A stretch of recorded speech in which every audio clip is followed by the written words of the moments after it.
जोङो दा हल्टुगाव डिभिसननिफ्रायबो गोबां स्टाफफोर फैदों आरो एनटिआर जोंनि चिरां डिभिसननि आन्दाराव जेसेबां रेन्ज दं गासैबो रेन्जनिफ्राय दिनैहाय बे जोंनि इभेकसन हाबाफारियाव नुजाफैनो हादों दा बिनि थाखाय जोङो गासिबो स्टाफफ्रा रेडि जाजोब्बाय आरो लोगोसे जों जिसिबि लाबोदों बेजों जों जेसेबां हायो जायफोर गोदान न' हाग्रा सिफायनानै न' लुनानै थादों बिथांमोननि न'फोरखौ जों सिफायनानै गालांनो जों सेस्था खालामजोबगोन हागौमानि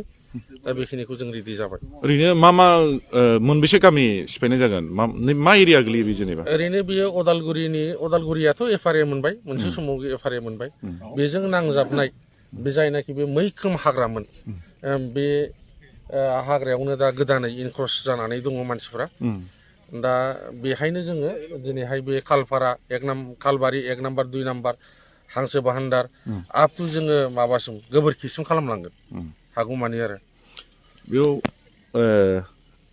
फरेस्टनि अनगायै बेलेग माबा फर्सफोर दंदेरो नामा फरेस्टनि अनगायै एसएसबि फैगोन एसए फैगासिनो दङ आरो लोगोसे पुलिस दङ मेजिस्ट्रेट फैगोन डिसि अफिसनिफ्राय लोगोसे सिआरपिएफबो थागोन जोंजों मा बुंनो सानो हाग्राया बायलांनिफ्राय बायलांगासिनो दङ बेखौथ' जोङो सिगांनिफ्रायनो नोंथांमोननि गेजेरजों मिडियानि थ्रुयैबो जों गोबांबार फोरमायबाय आरो गोबांबार जोङो इभेकसन खालामखांबाय खिन्थु खालामसेयावबो दिनैसिम माने मानसिफ्रा बुजिनो लायाखै दासिमबो बे हाग्रा दाननाय हुदाया जोंनि मानसिफ्रा दङ दा बेखौ जों हागौमानि जोंनि डिपार्टमेन्ट थरफनिफ्रायबो प्रटेकसनखौ होनांगोन हागौमानि बेखिनियानो हाग्रायाव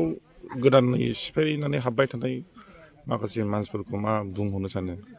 दा नोंथांमोननि गेजेरजों जों बेखौनो खावलायनो सानो जे हाग्रा दाननाय बे हुदाखौ गारनानै जोङो दा बाहाय गोग्लैसोनानै थानानै लाब गैया